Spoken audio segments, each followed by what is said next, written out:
Eu sou o Adler Rosa Almeida Oliveira. O grupo que eu faço parte ficou com o tema inflação e eu vou discorrer sobre mecanismos de controle da inflação. Antes de explicar os mecanismos de controle da inflação, nós temos que enumerar as causas da inflação, porque os mecanismos consistem basicamente em atuar sobre as causas para reduzir a inflação. As principais causas da inflação são o desequilíbrio entre oferta e demanda. Num cenário onde tem muita gente querendo comprar e pouco produto para ser comprado, ou seja, a demanda é muito maior do que a oferta, a tendência do valor do produto é subir. Isso gera inflação. Aí vem a alta da emissão de moeda. Quando o governo emite muita moeda, a tendência é que a moeda desvalorize. E na medida que a moeda desvaloriza, o valor do produto sobe em relação à moeda. A baixa taxa de juros ela remete novamente ao desequilíbrio entre oferta e demanda. Quando as taxas de juros estão baixas, as pessoas recebem facilidades para adquirir os produtos e serviços. Com essas facilidades, elas tendem a comprar mais e isso aumenta a demanda. A economia superaquecida, ela gera um aumento na renda média da população. Quando a população tem mais dinheiro, ela tende a consumir mais e isso também retorna para a questão do aumento da demanda em relação à oferta. E o aumento do custo de produção. Quando o custo de produção do produto sobe, a tendência é que o preço do produto suba, a empresa repassa esse custo para o consumidor final. As ações de controle são ações que o governo realiza para tentar prevenir o surgimento da inflação. A principal ação de controle é a política monetária. Através da política monetária, o governo pode aquecer ou desaquecer a economia, atuando como um balizador que mantém o preço dos produtos em equilíbrio. O controle da taxa de juros é uma ferramenta que o governo usa para controlar a facilidade que as pessoas têm ou não de receber créditos para adquirir bens e serviços. E através do controle dessa facilidade, o governo acaba, de certa forma, controlando a demanda do produto. O controle do índice de emprego, o governo realiza através de políticas que facilitem ou não a contratação de pessoas, como a redução de encargos e a desoneração de folhas e a flexibilização de certas normas trabalhistas. Através desse controle de emprego, o governo controla a renda média da população. E o último é o controle da emissão de moeda. Através do controle da emissão de moeda, o governo controla o valor da moeda. Se ele emite muito, a moeda desvaloriza, se emite pouco, a moeda valoriza. E assim ele controla o valor que os produtos têm em relação à moeda. As ações de redução são ações que o governo desempenha após o surgimento da inflação para reduzir a inflação. A primeira e mais importante é a mudança de política fiscal. Como a política fiscal é o principal instrumento de controle da inflação, se a inflação está saindo do controle, então talvez seja o momento de mudar a política fiscal. O segundo é a captação de moeda. Da mesma forma que a emissão de moeda desvaloriza a moeda e gera inflação, a captação de moeda passa a valorizar a moeda e isso reduz um pouco a inflação. O aumento da taxa de juros é uma forma que o governo tem de reduzir a facilidade que as pessoas têm de adquirir bens e serviços. Reduzindo essa facilidade, o governo reduz a demanda pelo produto e controla um pouco a inflação. A redução de subsídios, ela acaba reduzindo a empregabilidade que as empresas têm e reduzindo o nível de emprego, reduz a renda média da população, reduzindo a renda média da população, reduz o poder de compra, reduzindo o poder de compra, reduz a demanda.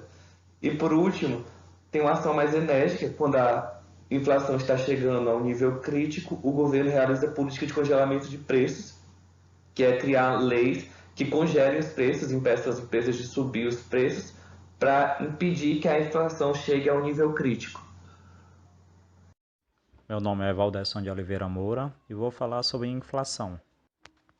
A inflação é um fenômeno caracterizado pelo aumento sustentável do nível de preço da economia e a medida pela taxa de crescimento de um índice de preço. Existem vários índices usados para diferentes propósitos. Os mais populares são os índices de preço, consumidor, preço atacado, deflator implícito. O primeiro mede o custo de uma cesta de bens e o serviço adquirido por um consumidor típico que pertença a uma cesta faixa de renda. O índice de preço ao atacado, como o próprio nome indica, mede o custo de uma cesta de bens no comércio atacadista. O deflator implícito do produto é um indicador de preço obtido no cálculo do crescimento do produto real da economia e que mede as evoluções do preço dos bens e serviços produzidos no país. No Brasil, as principais instituições que produzem índice de preço são a Fundação Getúlio Vargas, a Fundação Institucional de Pesquisa Econômica da Universidade de São Paulo e a Fundação Instituto Brasileiro de Geografia e Estatística. A perda de sistemática do valor da moeda é uma maneira equilibrada de se dividir inflações, pois valores da moeda é dados pelo inverso do nível de preços. Isto é, o valor de R$ 1 é a quantidade de um bem ou serviço que se obtém como R$ 1, e quanto maior o nível de preço, menos o valor da moeda. Para estudar a inflação, é preciso analisar as forças que determinam a oferta e a demanda de uma moeda. O que é uma moeda? A moeda é um ativo usado como meio de troca. Ao mesmo tempo, é uma reserva temporária de poder de compra. Na história da humanidade, vários instrumentos foram usados como moeda. Entre elas, o ouro, a prata, o cigarro, que era um meio de troca no campo de concentração. Hoje, no mundo moderno, a moeda tem a forma de papel moeda, ou mesmo a moeda escrita. Mas também tem hoje a questão do cartão, hoje tem o meio digital, que são criados pelo sistema financeiro.